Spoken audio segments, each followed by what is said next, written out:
This is the Gutsy Health Podcast with Janique and Tristan Roney. Hey, you guys, welcome back to the Gutsy Health Podcast. Welcome. We have a really, really great interview today. You're going to love this one. I'm really excited for this, actually. Our guest today is Nina Boyce, and she is a women's hormone expert. And I know so many of our followers, people on Instagram, and people that listen to our podcast have hormonal issues. I mean, if you live in today's age, you have hormonal issues because we are so surrounded by things that disrupt our endocrine systems. And also, if you're a guy that listens to our show, even if there aren't a lot of you, don't check out now. Keep listening to this because this, I believe, is so important to understand, even if you are not a woman, because you probably interact with women. You may have some that you even live with, and understanding what's happening for them will make things so much easier for you to understand what's going on, and it'll make it easier for you to support them and help them. So, on that note, Nina, thank you so much for your time today. Please, can you introduce yourself to the listeners and tell us your story?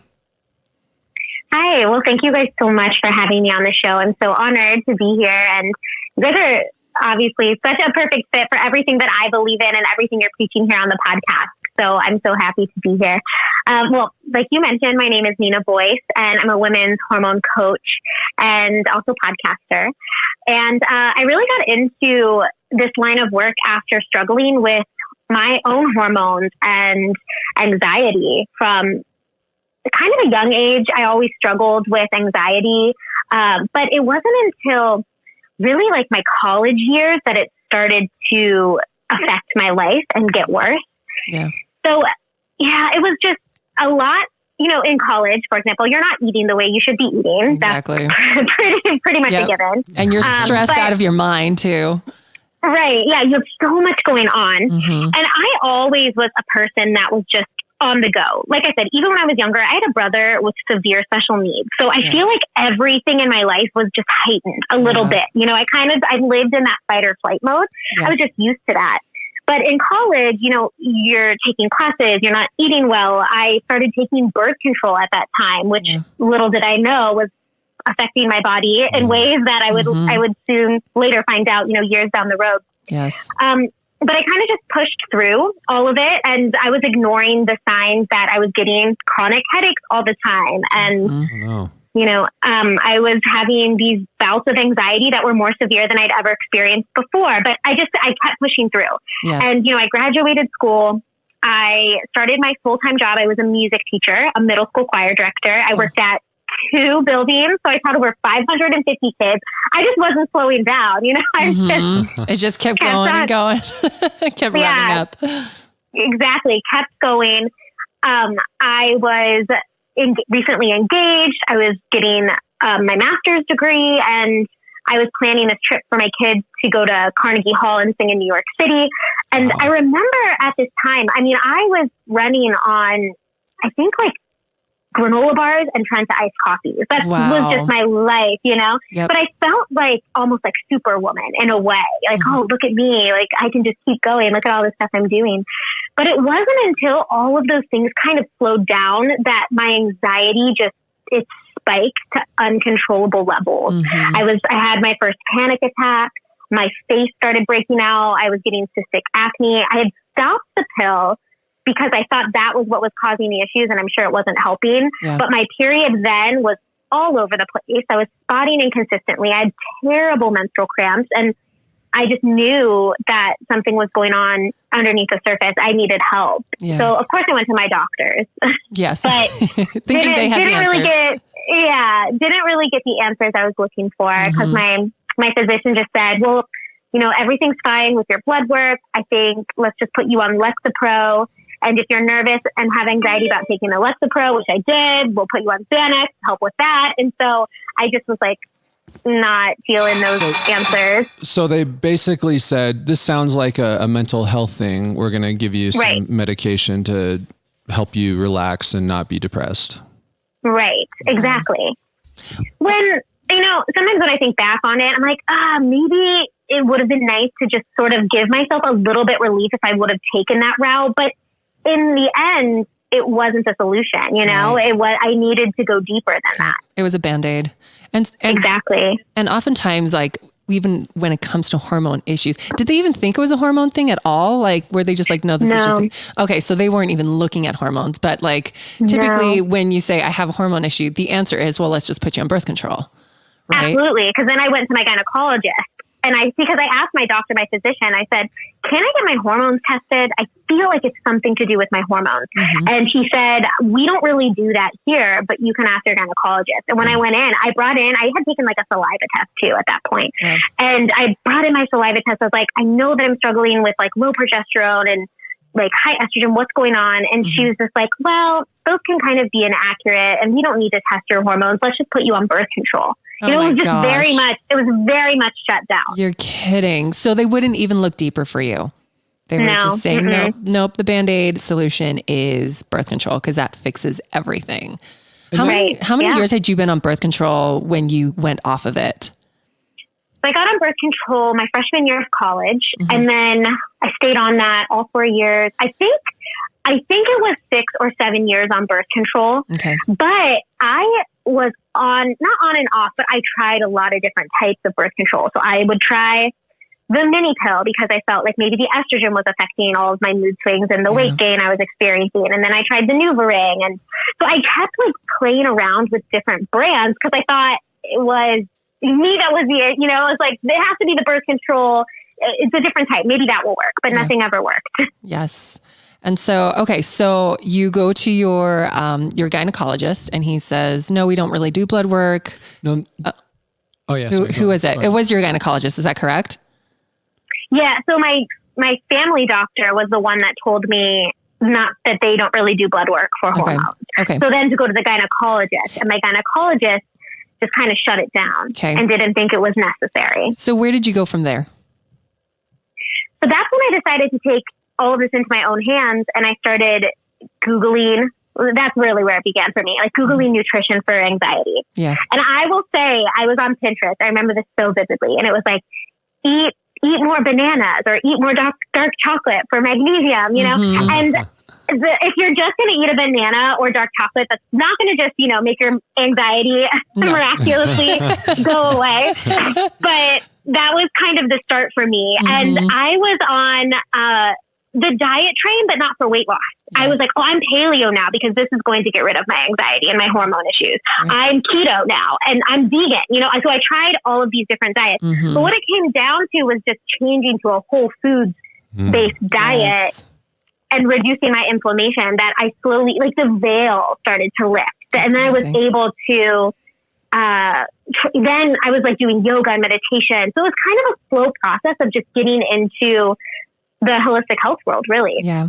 Well, because it's such a daunting world because there's so much information, and we've spoken about this before on other podcasts where no one can agree on like the solution. But what people fail to recognize is there's no one solution for every person other than eat more veggies, eat more healthy fats. You know what I mean? Like cut out sugar, you know? And so we're all like debating each other on the nitty gritty when we're not taking into account everyone's individual biochemical needs. Well, and I think the other thing that goes into that is that it's a holistic approach. Like you said, Nina, you weren't just changing your diet. You were also making some big lifestyle changes by getting into the meditation and the yoga and really kind of taking control of every aspect of your life. Exactly. Yeah.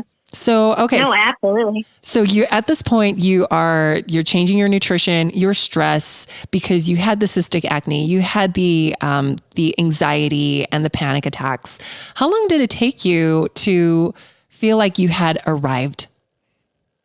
You know, as soon as I started, and this is probably 4.5 years ago now, but as soon as I started really changing the diet and also actively reducing my stress response. So getting my body out of the sympathetic state, you know, and making sure I was getting into that rest and digest, I started to feel, like I said, that veil lift, like immediate changes. Now, my body wasn't where it is today, but I had the ability then to think more clearly. My hormones and my anxiety were starting to balance itself out so that I was able to, get up and do the things I wanted to do. Yes. I started to feel better pretty quickly with that. That's amazing. But even now, 4.5 years later, I'm still working on things. Like you guys mentioned, yes. It's not just about nutrition. I've been eating well for a very long time now, but now it's kind of looking into other things that are going on with me, like maybe some nutrient deficiencies, and maybe there's always things that can be done, yes. But I think when you change your diet and you reduce your stress response, you'll start to feel better pretty quickly. And I love that you mentioned that, because I want listeners to really understand, like, healing is a constant journey. You know what I mean? Like you're not going to embark on it on day one and in 7 days you're a new person. Like you said, the veil will start lifting, the fog, the extremes of like extreme fatigue and extreme anxiety. But a lot of people will say, hey, I've been on this menu plan now for, a few weeks and I'm still having hormonal issues. Like how long, like what can I do? And I'm like, you're doing it. Like, but you just have to wait. You have to let the body kick in and heal itself. It can do that, but it has to do that on its own timeline. Like everything works in like a synchronicity, but the body synchronicity is slow. It's kind of like Mother Nature, right? Like a flower doesn't grow overnight. It takes several weeks, And so, so I really want listeners to understand that this is a constant learning journey. You will start to feel better, but it just takes some time. Go ahead.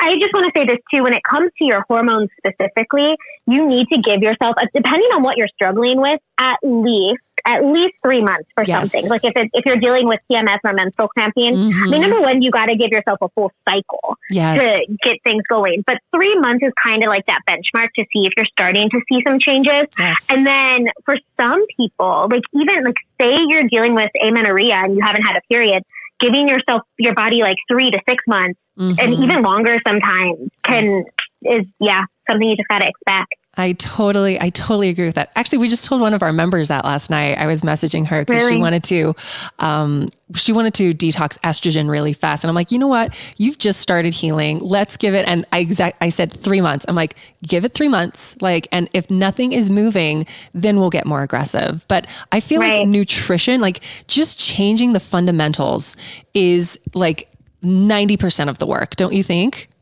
Absolutely. Yeah, it's the first step I start with my clients. It's the first thing I did for myself. And then I do pair it with the mental stuff as well, because, the way if you're negatively talking down to yourself or you're really thinking black and white when it comes to food, and it's just, you can cause more stress on the body just by the way that you're thinking. So it's really pairing both of those. But the easiest first step is changing your nutrition. Yes. Oh my gosh, I totally agree with that. So tell us a little bit more about what you do now, because you mentioned the coaching, and I want other listeners to know what it is that you do and how you help other people in this space now, because it took you probably several years to figure it out because doctors weren't helping you with that. So you did the research, you healed yourself, and then what did you do? So then I decided, because I could not stop talking about this. Once you start feeling better, you have to share with everybody. So the first thing I did was I started a podcast, as you guys, I'm sure, did too, while you started this show. But I started a podcast. And what's the name of that podcast? So everyone can. So right now, I recently rebranded. So right now it's Healing Hormones, and I've taken the show solo, and I talk solely about hormonal health. But back then, when I was still teaching, it was called Finding Your Shine, and I co-hosted it with my best friend Liz. And we just talked about all aspects of health and wellness and women empowerment. So that was kind of like the start. But as I got into that world and I was having these incredible conversations with people, it like expanded my mind to things that I had never knew I could even get into. I was so passionate about this work that I got my certificate at the Institute for Integrative Nutrition, became a certified health coach. And I also went through their program, their advanced gut health course and their advanced hormone course. And now I coach women one-on-one And we have 4-month programs together where we focus on all aspects of hormonal healing. So nutrition, gut health, liver support, stress reduction. And I recently am Reiki 2 certified. So I'm a Reiki practitioner now. Very so I cool. incorporate a lot of energetic work and how that affects the body as well. Very cool. That is a really cool combination of skills. And I think that just goes once again to show how you've really incorporated a whole lifestyle factor into your work, where you're not just the nutrition person or you're not just the mental health person. You're making sure that they're covering all of their bases. And I also want to point out too, like, I do respect the medical industry a lot, but I want listeners to really hear your story. You were a music teacher and you became a hormone expert. Like, you healed yourself and now you're helping other people.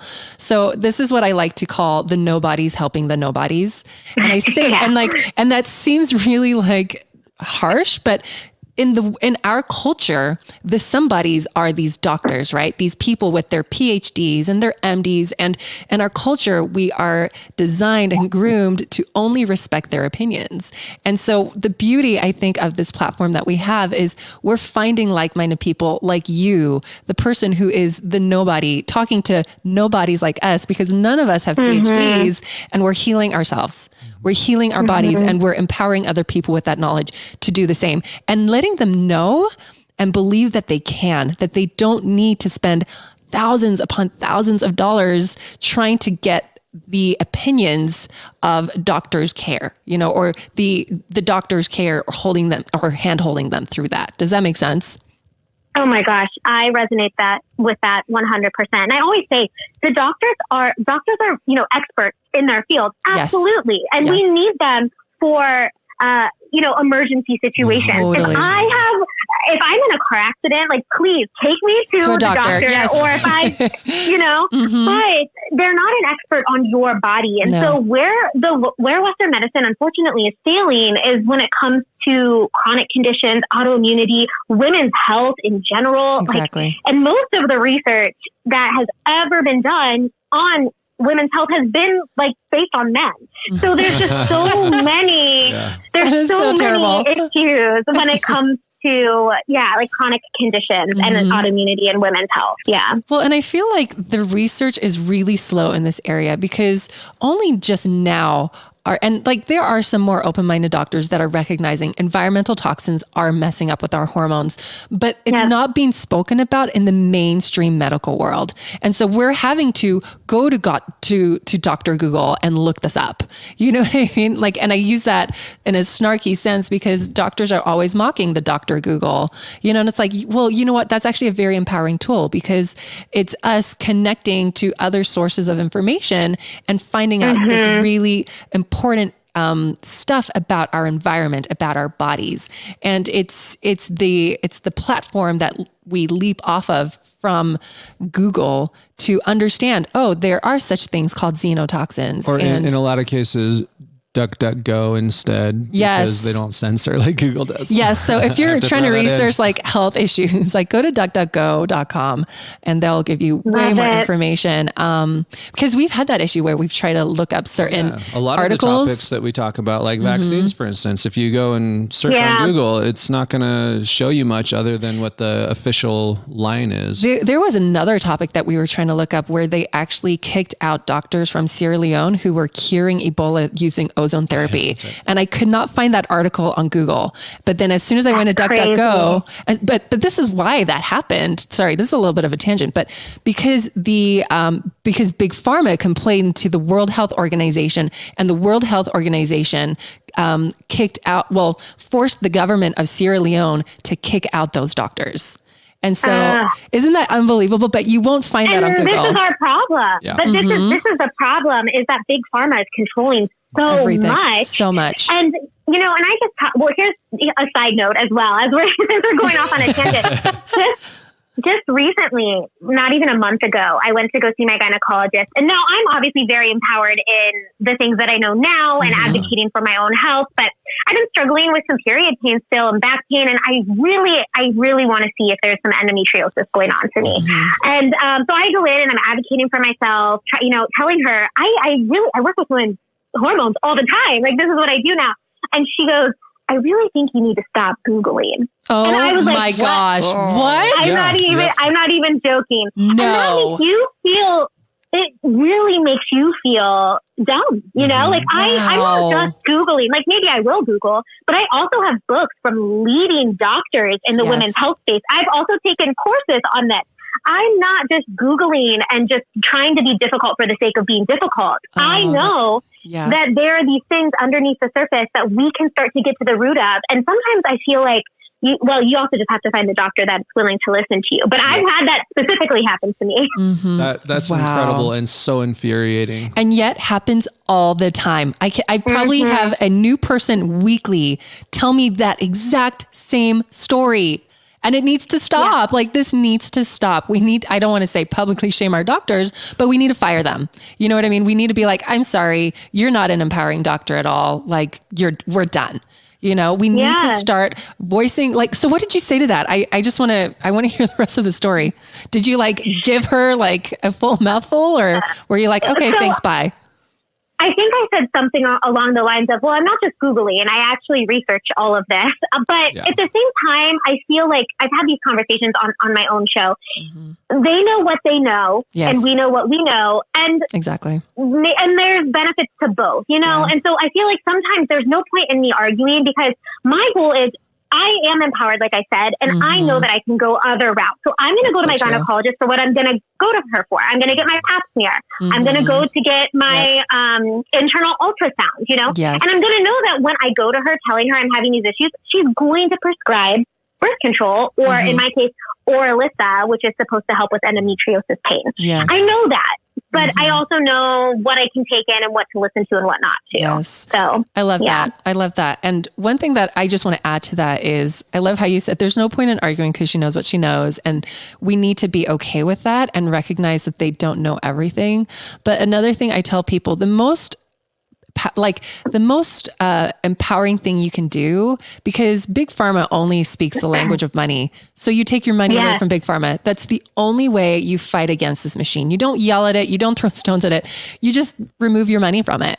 You educate yourself and you take your business somewhere else. And that is the other thing. You have to educate yourself. Right? Yes. And that's one of the big problems with Western medicine is that it has taken all of the power completely away from the people and it has concentrated all of the information with the power holders, which are the medical associations, the insurance companies, the doctors. 100%. And so not only are we helpless when it comes to making decisions about our own health, but we're clueless. I mean, how many women out there really understand the ovulation cycle? None. I don't know it very well, but it also, I don't have it in my body. And I know so many women who know even less than I do about it. Yeah. So on that note, let's jump into some of the nitty gritty and some stuff that people can start listening to and researching. I would love to talk about the menstrual cycle. I'd love to talk about gut health, liver health. Where should we start, Nina? Where do you think listeners, what do they need to listen to first? Well, I would say if you are struggling with hormone imbalance or PMS or anything in general related to women's health, the first thing you need to do is you need to start looking into nutrition first, which we've already kind of covered. Yes. But our hormones are made by, quality protein, amino acids, and essential fatty acids. So making sure that you are eating the right type of protein for your body and getting in the right amounts of healthy fats is going to be huge. Of course, as everybody always says, leafy greens, getting in lots of fibrous vegetables, cruciferous veggies, starting to make those little changes are going to serve your body and your hormones so much more than anything else you can start with. And particularly, this is kind of my go-to thing with any of my clients that I start with. It starts with breakfast. So if you can just give your body the nutrients it needs to stabilize your blood sugar throughout the day, you're going to give yourself such a support. Exactly. But then, the next step is kind of removing things that are causing inflammation and are affecting the gut. Because when the gut needs healing, you're not going to be able to detox, a lot of times excess estrogen from the body. Totally. Or toxins from the body that are causing your hormone imbalance. Exactly. I want to go off of, you mentioned increasing good proteins and fats. You guys, if you haven't listened to our fat podcast, please do, because a lot of the sex hormones and hormones in general need cholesterol. And what we know from the past 50 years of really bad information and research and marketing was that fat has been demonized for too long. And now we're in this massive health epidemic where everyone is sick. We need to romanticize fat again, and the healthy fats, you know, the saturated fats, especially. I mean, if you can do dairy, then do grass-fed butter or ghee or something like that. What do you have to say about that, Tris? Yeah, no, I'm right on board with that. And I want to also hit on the second thing that Nina said about this, which is that we want to cut out stuff that's causing problems for us. Because what I see all the time on the blood chem analyses that I do is that people get their liver all in a tangle and the liver can't do its job very well. And that leads to these big excesses of estrogen that their bodies can't clear. And then they wonder why they've got this huge imbalance between their estrogens and their progesterones. And I think one of the really important things is, you guys, sugar is so bad for your hormones. So bad. It's bad for your liver. It's bad for your hormones. Because remember, when you eat sugar, your body has to release insulin. And I think we forget that insulin is a hormone. And what is it that doctors put women on when they have PCOS? It's metformin. Metformin, yeah. You know, and it's to stabilize blood sugar. Because what is metformin for people that aren't aware of that? Oh, so when you are diagnosed with type 2 diabetes, it's to help get insulin into your cells. So it brings down your blood glucose levels. And so what they're basically doing is they're tricking people's bodies who have PCOS by bringing down their blood glucose levels and forcing sugar into the cells. And so we know that there is a massive correlation with too much sugar intake and PCOS. So what is the first thing you need to do? Well, not the first, because you need to heal your gut, eat more fats and proteins, but you need to cut out sugar drastically. Like drastically, you guys. Or take metformin. No, don't, because there's a whole bunch of...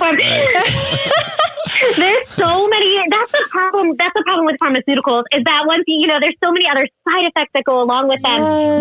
When, like you just mentioned, cutting out your sugar, it can get to the root of the problem. Of course, with eating the other things you need to do to stabilize your blood sugar. Yeah. But there's so much that we can do, but we're just not informed when we go to the doctor that there are these things. Yeah. Exactly. Well, and that's something we see a lot too. And it's kind of frustrating the way that the system has trained us all to think that there's a magic pill for every condition out there. Right. So we'll have people who they've had it with the medical system, they're done, but they come to us and they still want that same approach. And instead of saying, what's the medication? They say, well, yeah, what's the supplement? Just give me a couple of supplements and then we'll wait a few weeks and see if it works. Because that's how it works with the medication. And it's so hard to retrain people to have more realistic expectations. And like, it's a lifestyle approach. It's not a substitute the med for the supplement. And I think that's really scary for a lot of people, like completely redoing their baseline for nutrition and eating, because food is so emotional, right? So okay. Nina, aside from sugar, what are some things that you would put on the absolute do not touch list when it comes to foods? So can I preface by saying one thing? So the first thing that I really work with, have you guys heard of intuitive eating? Yes. Yeah. So I try really, really hard when I'm working with my women, because of diet culture, to not put foods in like black or white, or to not put them in the extremes and to demonize them, because I found that we have so much, brainwash from diet culture and everything, that we create these restriction mindsets that then further are the stress in our body and then cause us actually to fail when we do that. And so what I do is I like to really say we're crowding this out, because when we say crowding it out, then we bring in replacements and then we don't crave those things. That's so clever. We don't crave them anymore because we're actually giving our body what it needs on a biological level.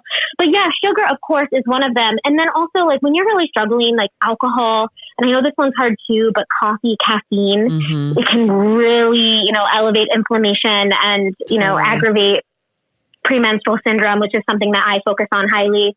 So those, and then inflammatory oils are huge, and those are hidden in everything. So it's like, we've heard like canola oil is the way to go. Well, it's not for your hormones. So looking into like inflammatory oils and making sure you're using coconut oil, avocado oil, olive oil, and watching the way that you're using your olive oil. That's kind of, I go to those things first, but how do we replace them with things, And on that note, if you go to a restaurant, 99% of the time they're using those bad oils. Yeah.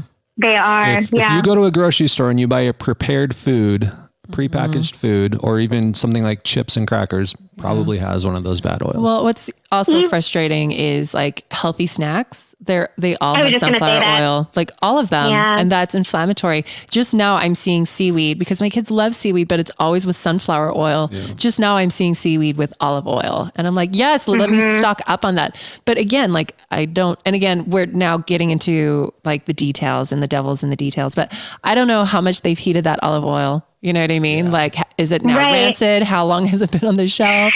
Yeah. So again, it's the devil's in the details, but it is something to look out for. If you, it's going back to basics of making your own food, prepping your own food, so you know exactly where it's coming from. But if you are going to eat a lot of healthy snacks, just watch out for those seed oils, those nut oils, because they can wreak havoc on your body and aggravate inflammation. So. And like I mentioned, I'm kind of going through some things right now with my own hormones, and I've noticed I have let that kind of slide a little bit. I'm getting, even if it's organic, like you guys, have you heard of Simple Mills? Like I love their Simple Mills, almond flour crackers, or other things. They're going out even to quote unquote, like organic restaurants and healthy restaurants. But there are a lot of things being thrown in there that even though they're labeled organic, doesn't mean that they're not inflammatory to the system. And so my big thing is, I want to feel better. So I might take a more strict protocol right now for my body because I need to.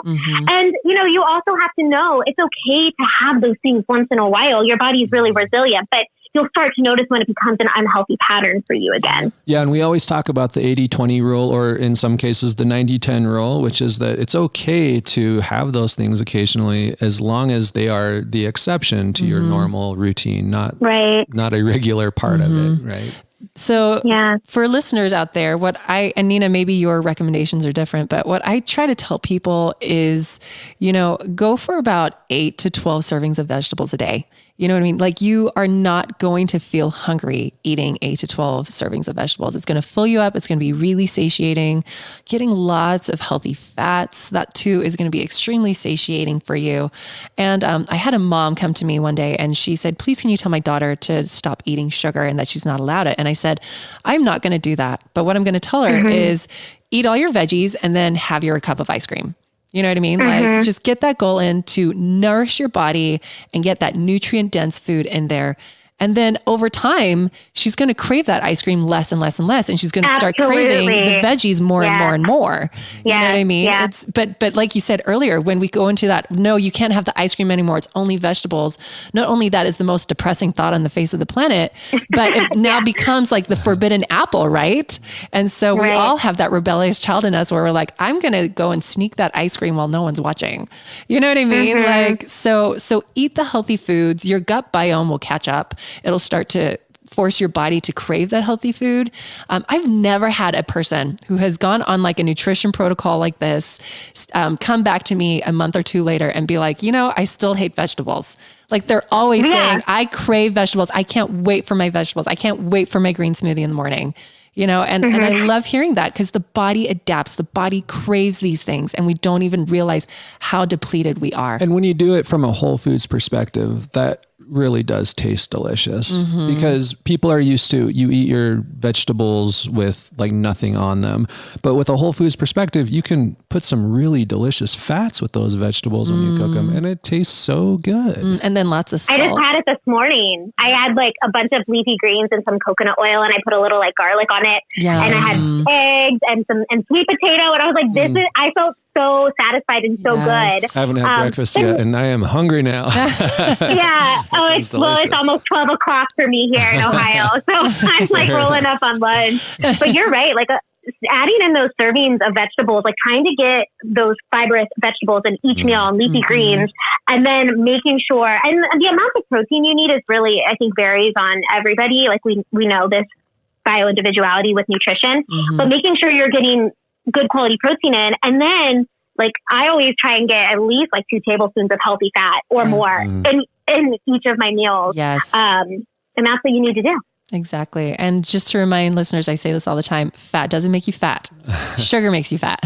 So exactly, the 90s. So I've got a question that I think is on a lot of people's minds.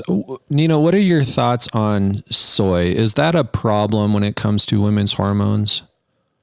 There's a lot of conflicting research, I think, with soy. And I personally, if you're struggling with estrogen dominant symptoms, I mean, it's a I just forgot the term. A phytoestrogen? Phytoestrogen. Thank you. No a phytoestrogen. So when you're consuming soy and you don't really know how it's going to react in the body, it can mimic your naturally occurring estrogen. And so especially if it's processed soy, we don't want to get near that at all. I know that some women can feel good if they're eating, you know, for example, maybe edamame or fermented tempeh in like the first half of their cycle when their estrogen is rising anyway. It can kind of support that. But if you're struggling with estrogen dominance in the luteal phase, the second half of your cycle, I really would encourage you not to play around with soy, and especially like soy milk or tofu. It's so processed. Your body doesn't know what to do with that. So processed. So keep to the edamame if you're not estrogen dominant. What do you think about like kids and men eating soy? Like if it's edamame, non-processed? I have not, again, done much research as far as the men's body goes when it comes to that, but I would think it would be okay if you're eating these whole versions of soy that are not processed. And it's always within highly moderation, processed. Right? Like if you're eating soy for breakfast, lunch, and dinner, if you're having it like once or twice a week, like it's not that big of a deal. Again, depending on your particular body, right? Exactly. And that actually brings me to a question. And if this is going to take us way off track, you can just say no, Tristan. But how do women know if they're estrogen dominant? Yes. I'd love to. So there are a lot of symptoms that are correlated with estrogen dominance. So if you're struggling with heavy periods, long-lasting periods, menstrual cramps, mood swings before your period, that all can, be contributed to estrogen dominance. Menstrual headaches have a lot to do with estrogen dominance. But then you can go ahead and you can get your levels checked too. If you don't want to just kind of guess, you can get a saliva test or the Dutch test, which is one of the most comprehensive. It's a dried urine test. So it will actually tell you what your level of estrogen is and then where and how your body is metabolizing your estrogen, which is pretty fantastic information. So is that your preferred test, the Dutch test? Yeah, it's fantastic. I was just looking at a client, and it really tells you, because we have these different pathways that our estrogen can go down. And one, makes things grow. So if your estrogen is going down, the 16 pathway, you're more predisposed to perhaps breast cancer or fibroids. But if your estrogen is going down the 2 pathway, which is the pathway we want it to go down, then that's okay. But you don't really know that unless you're testing. Then we also kind of know if you're actually metabolizing your estrogen and effectively, which is something else that the Dutch test tells you. That's really cool. I'm assuming things that encourage that 16th pathway metabolism is inflammatory foods, sugar, all that kind of stuff, because sugar has IGF and all of that stuff that it just enhances cancer growth, cystic growth, all that kind of stuff. Okay. I would love to talk about birth control and alternatives to that. Can we go down that rabbit hole? Because one of my most popular stories on Instagram is when I'm talking about oral birth control, how oral hormone just messes up your gut biome. But not only that, they were a few years ago, excuse me, I was researching hyperbaric oxygen therapy for cancer. And I came across this cancer summit where some researchers were presenting on birth control and the links to cancer and how no one is talking about it. Can we talk about it? Yeah, let's talk about it. Where do we want to start? From the beginning, why are our doctors not giving us like informed consent of the side effects of it? Like, is it because they just don't know? And please educate our listeners about the risks of birth control. Yeah. Well, going back to what our doctors learn, how they go through medical training, they learn that the birth control pill is the solution for any of the things that we're struggling with when it comes to women's health, most of them. So a part of me says, I can't fault them for that because that's their education, and it will quote unquote work to mask the symptoms. So women can feel better, but there's also 50% plus women that feel absolutely worse when they're on birth control. So when you go in, that's the solution that they're giving you. But they are not informing us of all of the small little intricacies of what can happen when our body's actually taking birth control. I mean, they'll say things like, if you have blood clotting in your family, then you might not want to be on the combination pill because of the estrogen. Like, they will say big things like that. But when it comes to depression or weight gain or, just the fact that some women never get their period back after they get off the pill, they're not saying these things to us. Right. So I think it's really up to us in the work that we're doing to share these things. Yeah. Okay. So, go ahead. No, I was going to say, okay. And so what are some of the risks that people should be aware of? So when you're taking the pill, what essentially is happening, and it kind of depends on which pill you're on. So if you're on the combination pill, which is synthetic estrogen and synthetic progesterone called progestin, you're shutting off the communication between your brain and your ovaries. So you don't ovulate. And this, of course, causes a lot of problems because women are used to going through these 4 phases weekly within their menstrual cycle. So that means estrogen rising, ovulation, estrogen peaking, progesterone then taking over, and then, of course, menstruation. And so when we have this natural flow and this beautiful dance of our hormones going on every single month, it supports our mood. It supports, of course, the hormones that we need for pregnancy, if that's something we're looking forward to down the line. Of course, birth control, as we know, affects the gut microbiome. So there's just all of these things that taking the pill kind of just stops and prevents. And we need our naturally cycling hormones to feel well. It stabilizes our weight. Again, it stabilizes our mood. It allows us to have a period and release toxins. And when we're taking the birth control, I kind of touched on it a bit, but it affects our gut microbiome, which, as we all know, then contributes to a host of other functions in the body. So like autoimmune issues, inflammatory issues, all that kind of stuff. The way we absorb our food, our serotonin levels, so many things. Well, and does taking the pill put you in more of an estrogen dominant state? So when you're taking the pill, it kind of puts you on a man cycle, to be honest. So you're getting like a low, steady dose of these synthetic hormones on a 24-hour schedule. So I don't necessarily think it puts you in a more estrogen dominant state, although when you get off the pill, it can definitely contribute to that. But you're just getting this low and steady dose of synthetic hormones every single day. There is also the progestin only pill, the mini pill. So there's no estrogen in that. And some women do actually ovulate, but the problem with that is you're not getting your natural progesterone, which helps us to feel calm and grounded and helps with mood stabilization and all of that. So, right. Okay. And so what are some alternatives to birth control for women?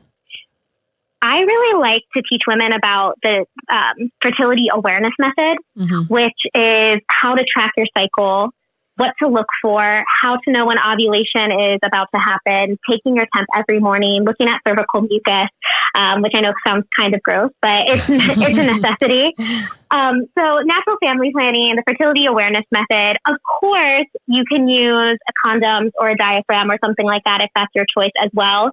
But those are really the areas that I preach. And I personally practice FAM myself. And, I might be thinking about having a child soon, but I haven't been pregnant. I've been with my husband for 10 years now. So it works. Yay.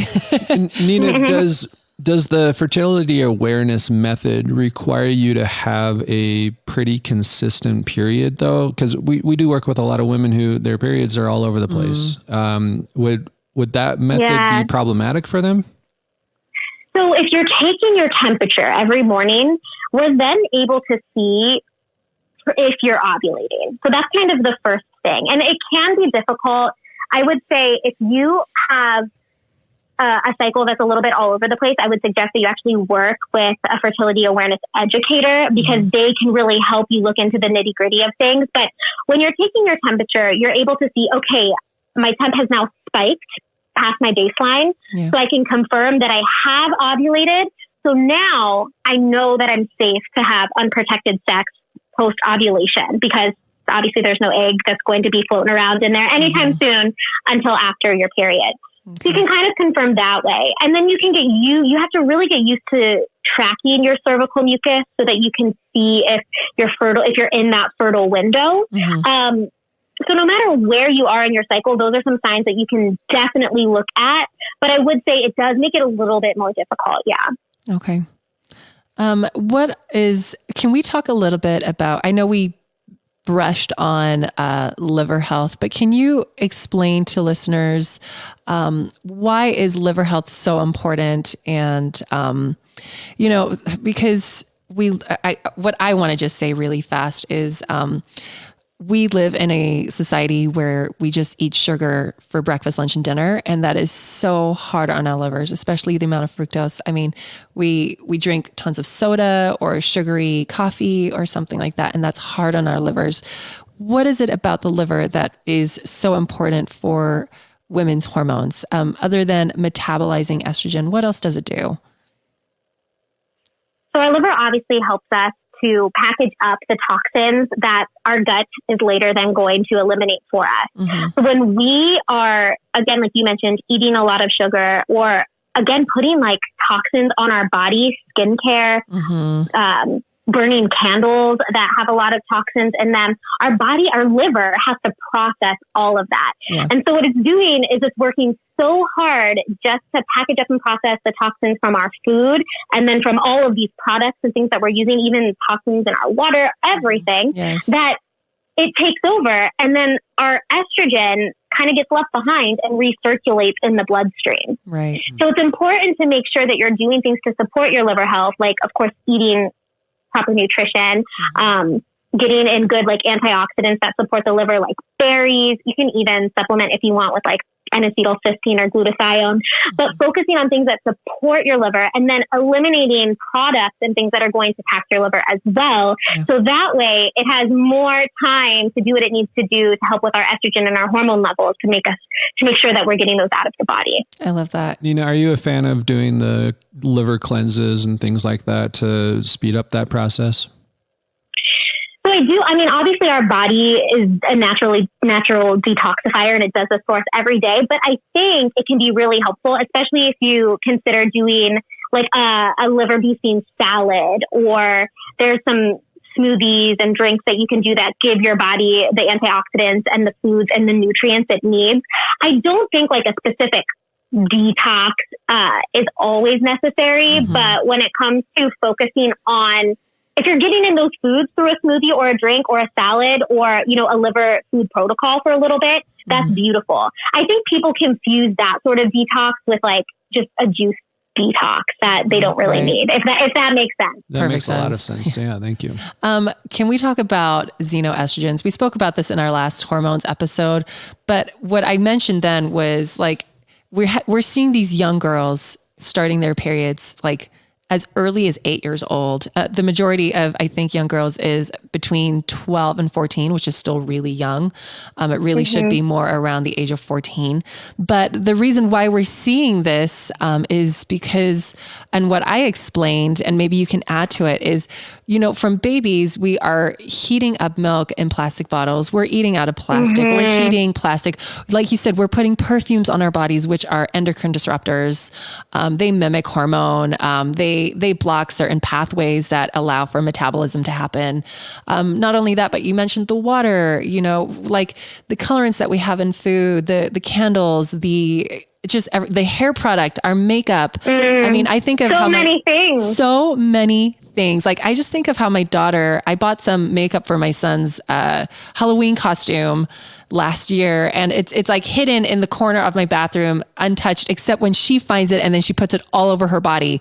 You know what I mean? And So you're like, no. right. And I'm just like, oh my gosh, it's all like these perfumes and these colorants and stuff. But like, can you add to that and like explain to us why we are having this epidemic? Like, is there something more to it, or is it just everything is chemicals and we need to just decrease our exposure to them? I think that you kind of hit the nail on the head. And there's so many endocrine disruptors everywhere. I mean, you just listed off like plastics, our food, like even again, if we go to Whole Foods, we're buying something that's probably in plastic, yes. Or we have the our cans are lined in, I can't even remember what it's called, which they're not BPA free, but, they're everywhere. And the thing is, we don't want to walk around being afraid of everything because let's be real. We walk outside and there's pollutants in the air, and we go to the mall and we're breathing in endocrine disrupting fragrances everywhere we turn. Right.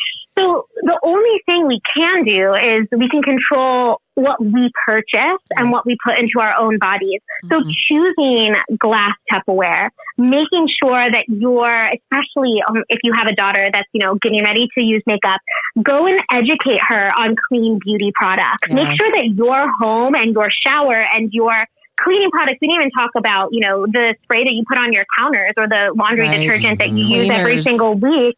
Yep. Right. Like, you can control what you bring into your own home. And and pans, that's another thing. Our pans that are lined with like non-stick chemicals, that's an endocrine disruptor as well.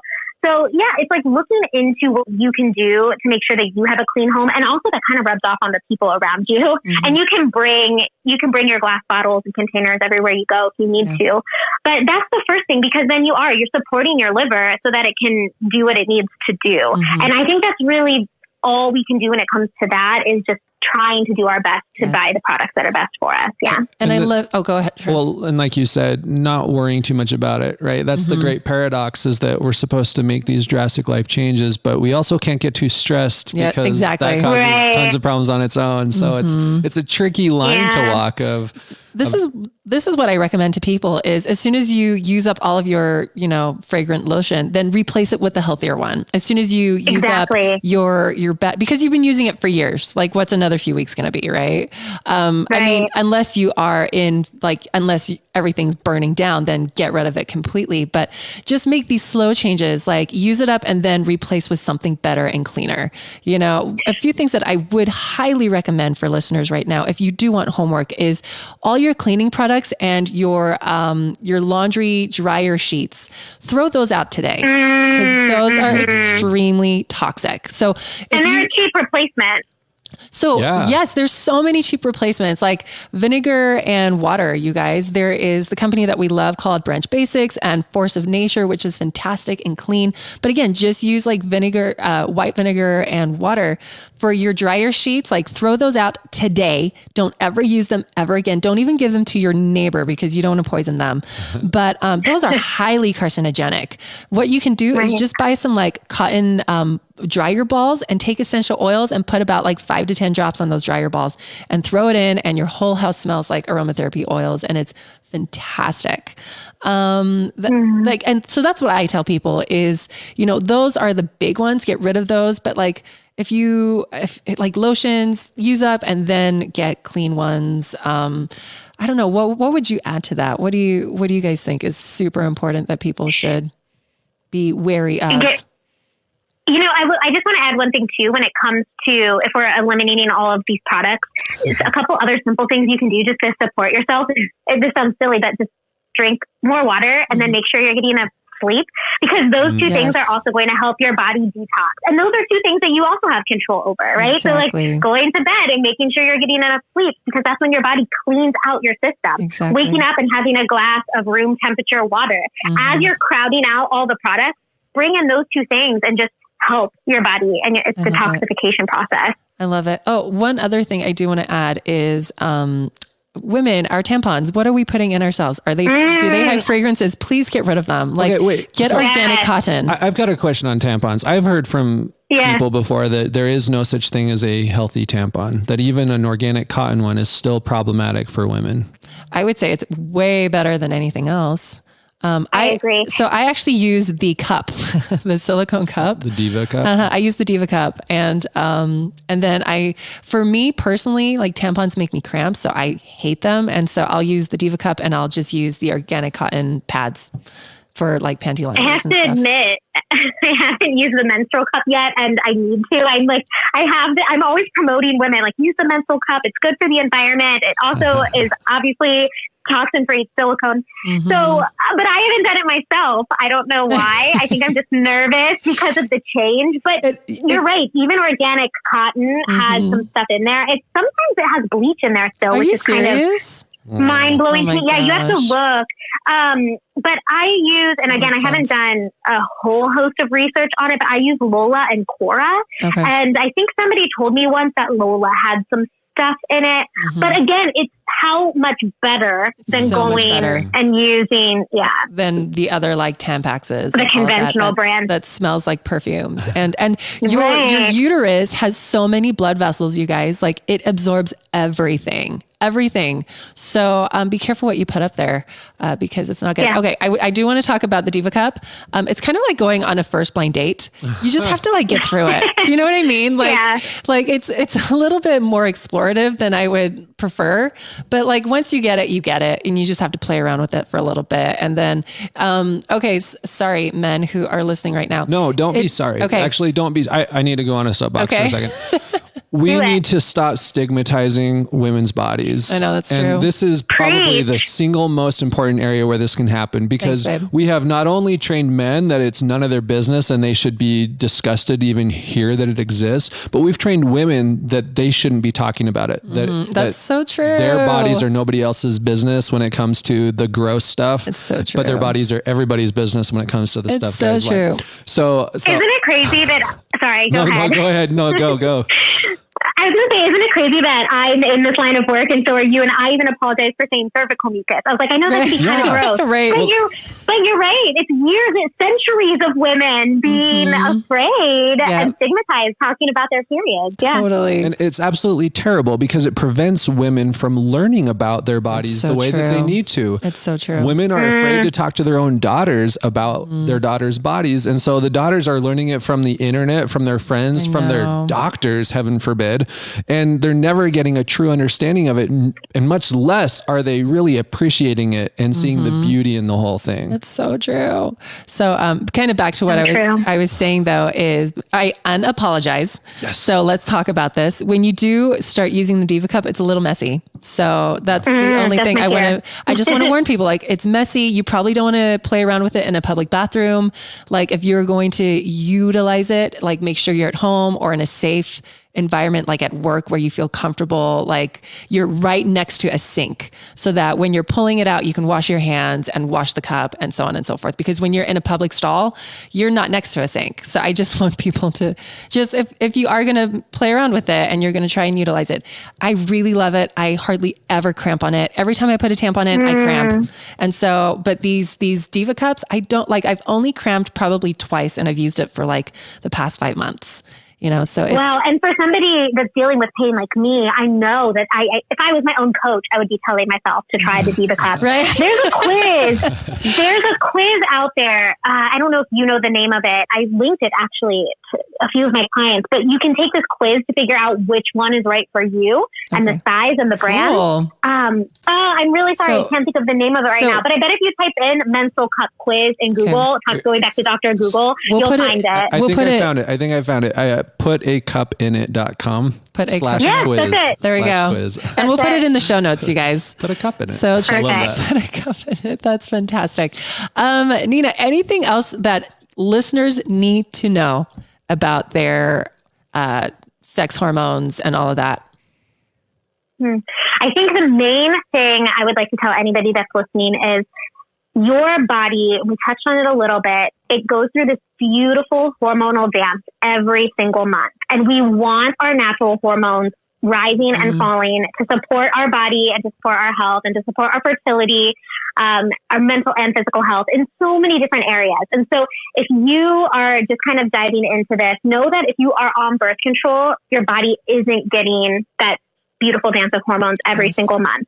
And if you're not on birth control and you're having a lot of symptoms of hormone imbalance, know that it's possible to get that fluctuation back by doing a lot of the things we discussed in this conversation. But also, you know, I really like talking about the cycle syncing method. There's a lot of foods you can eat for each week of your cycle, honoring what your mental health and your physical health needs in each week of your menstrual cycle, and supporting your body that way is going to really jumpstart your hormonal healing. That's really cool. I love the idea that you can support yourself through all 4 phases. And that, do you do like a course, or can you work with people remotely? Yeah. So right now I just been doing one-on-one. So I see people in person in Columbus and also over Zoom. So we can do it that way. Cool. But I'm working on a course right now that is launching in January, and it'll have all of my tools, pretty much my 4-month program, all packaged online for people to purchase that way. Very cool. I love that. Okay. And how can people find you? Very active on Instagram. So at Nourished with Nina, as well as my podcast, Healing Hormones. You can also find a lot of good stuff on my website, which is just nourishedwithnina.com. Perfect. And before we close up, I just want to end on a note. Nina, you've been mentioning this throughout the podcast, is the importance of stress. And I just want to explain to listeners again what happens when we are stressed. And it's why we need to prioritize that. And I really want to thank you for bringing that to light, because oftentimes I completely brush over that because I'm actually a very highly anxious person. But what happens is when you're stressed, you have these organs that sit on top of your kidneys called the adrenals, and they produce like cortisol and epinephrine and norepinephrine, but then they also produce DHEA. And DHEA is a precursor to a lot of your sex hormones, you guys. Now cortisol, which is also produced by those adrenals, that's your stress hormone.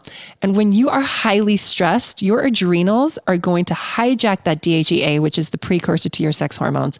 It's going to steal it and convert it to cortisol to support your stress response. So when you are stressed, you are literally hijacking from your sex hormones. You are literally hijacking them. So cortisol and progesterone are like tied, you know, so the more cortisol you have, the less progesterone, which is what's causing so much of these estrogen dominant symptoms, because it's a ratio. You may not actually have elevated estrogen levels. They might be normal estrogen levels, but your progesterone is so low, tied a lot of times to stress. Also, sorry to butt in, but just women that are in menopausal age, their adrenals are then what are going to be producing their hormones. And so it's really important to prioritize stress and adrenal health, especially if you're menopausal age. Yeah. Oh man. And we didn't even go into menopause. We're going to have to do another episode sometime. I know. And we'll have to talk about like supporting each phase of the cycle and food. Nina, thank you so much for your time. Any parting words before we close out? Because this has been so informative, and I think listeners are going to love this. Love it, love it, love it. So any other parting words of wisdom? No, not really. I just would say to all the women listening and men, just be an advocate for your own health and realize that you are the expert on your own body. And if there's something going on, really push for yourself. There are resources out there that you guys, coaches, holistic doctors, functional medicine doctors, there are resources out there for you to find your help. Yes. Thank you. Love it. Love it. Thank you, Nina. And to all you listeners, thank you for listening. Please leave us a comment or review. We love that. That helps other people find us. Thank you for always sharing your the podcast with your friends, you guys. Like, we really appreciate your support and your love and the feedback that we get. You know how to find Nina. It's at Nourished with Nina, correct? Yeah. On Instagram. Okay. She's really active on there. So seek her out and bask in all of her wisdom, because she has a lot of it. Thank you again, Nina. And we will talk to you listeners next week. See ya.